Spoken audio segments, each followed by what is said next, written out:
How do you enjoy life as the world burns? When the planet is on fire and the country is falling apart and the cops shoot another teenager and half your neighbors are getting evicted or deported and Donald Trump is still on Fox News talking last night, what do? I go to the water park with my nephew Miles. Miles is 12 years old. He is a brilliant, bow-legged troublemaker. I love him despite the fact that he's 12 and still has a rat tail. Shit's really not that cute anymore, homie. We're not related by blood, but Miles' dad, Kevin, is like a brother to me. So Miles calls me Uncle Josh. Uncle Josh, when are we going to the Warriors game? Uncle Josh, will you show me how to open that car with a hanger again? Uncle Josh, since I'm half black and half Asian, does that make me Blasian? No, Miles, that makes you Oakland. It's August, last August, 2014, and it's hot, which for the weak-ass Bay Area, as we know, means anything above 60 degrees. Wow, that's my big applies line for the night. Weather jokes. All right. So today, meaning last year, August 2014, it's hot as you know what. It's 91 degrees. I'm over at Kevin and Miles' place, no AC, sitting in our tank tops and boxers watching Key and Peele. Fuck this, I say. I'm taking us somewhere we can cool off. Cooler than the movie theater, cooler than the mall. We're going to East Bay Waterworld. I see Miles' eyes light up. But then Kevin says, I don't know, you guys. You know, those water parks, they're so wasteful. My man Kevin is the most annoying type of Bay Area environmentalist.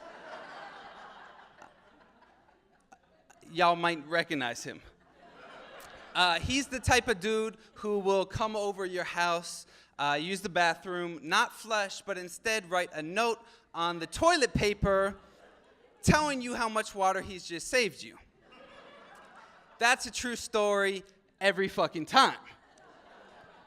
I say, Kevin, my dude, it's so hot out here I could fry an egg on your face, which I will if we don't go to East Bay Waterworld. Miles says, please, Dad. I say, please, Dad. Kevin says, fine. Go have fun at the park, but take my car. It's a hybrid. I grab the keys, and soon we're on the road driving through Oakland. Me and Miles, we pass the trilingual liquor store, the farmer's market that accepts food stamps. We go through the tunnel in the hills and emerge on the other side in the valley. The further we get from the coast, the ground gets drier and drier, browner and browner. The only green we see is the manicured lawn of the suburbs, the golf courses, the empty field of the sprawling county jail. And then we arrive at our Mecca, our oasis in the desert, East Bay Waterworld, and it's even more beautiful than my heat-induced dreams imagined, y'all. There's 4 wave pools. There's a 50-foot waterfall. The air smells like chlorine and sunscreen and funnel cake. Delicious. Miles' mouth is wide, staring at all these things he's never seen before. Dippin' Dots, carnival games, girls in bikinis. Uncle Josh, this place is awesome. I know, Miles. I know. We go jump in the wave pool. We float down the lazy river. We spin through the whitewater rapids until we're totally, gloriously drenched, grinning ear from ear, and surprisingly thirsty. So I go to the funnel cake vendor for something to drink. Large bottle of water, please. Sure thing. That'll be $7. $7 for water? Y'all got vodka in there? The dude looks at the bottle, as if he's checking the ingredients for answering my question diligently. He says, no, it doesn't look like it.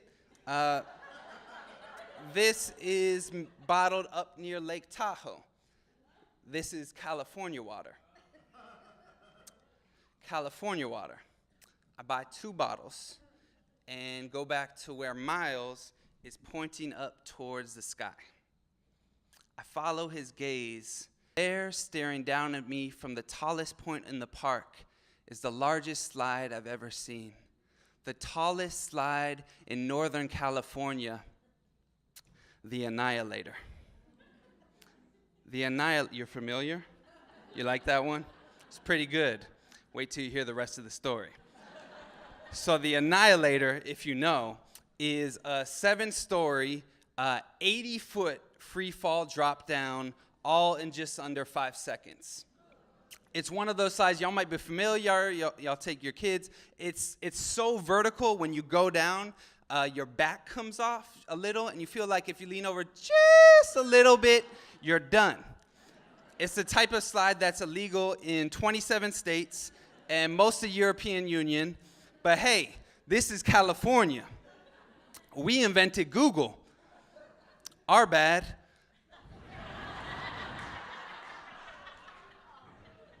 We're not supposed to say that? How's that housing going?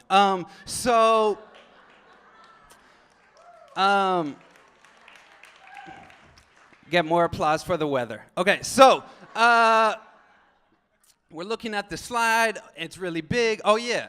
Now, the worst part about this ride is not the actual ride down.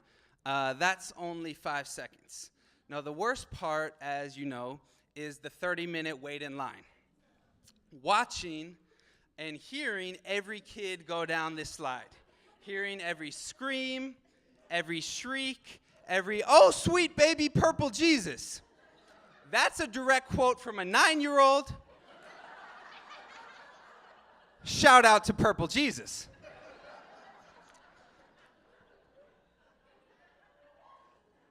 Miles' hand grips the railing. A little nervous. Uncle Josh, is this thing safe? Before I can answer, I hear a loud voice shouting from the top of the stairs. Hands up. Put your hands up. It's the lifeguard, a tall white teenager in red shorts. He's yelling at a kid about to go down the slide. I'm telling you, it's way more fun if you put your hands up. And his words hit me like a tsunami. It's August last year. It's 2 weeks after Ferguson, after Mike Brown, after those words, hands up, became the calling cry for a movement. Right now, last August, in Missouri, people are putting their hands up to protest the police killing another black boy in America.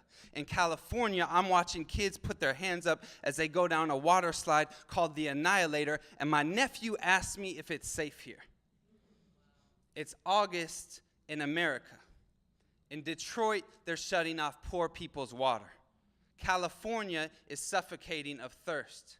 Half of my friends are pouring buckets of ice water over their faces on Facebook. In Israel, they're bombing water treatment plants in Gaza. And in California, we have water parks in the desert. Industrial almond farms in the desert. Prisons in the desert. Me and my family, my nephew, live here in a desert trying to find anything that could be called an oasis. And Miles asked me if it's safe here.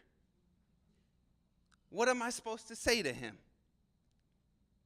I don't want to lie to my nephew. I want him to know that, yes, in this land, some people will always see him as a threat. But I also want him to laugh and play and go ride this crazy-ass water slide. How do you enjoy life as the world is burning? How do you teach your nephew to hate the park but love the ride? The thing is called the Annihilator. I think it might be trying to tell us something. And now we're next in line. In front of us, a girl with blonde pigtails is shaking her head. The lifeguard says, "It's okay. You don't have to do it." She backs away, and now Miles is up. He steps up, puts his feet in the rushing water. I can see the brown hills in the distance, Oakland and all her beautiful contradictions waiting on the other side. I wave at Miles. I say, "You got this. You got this, dude." And he waves back at me. And when he does, his hand lets go of the rail. His arms shoot up in the air. The rushing water carries him over the edge, and he disappears over the end. My nephew. I rush to the side and look over. And there's Miles at the bottom of the slide, safe and alive and pulling up his bathing suit.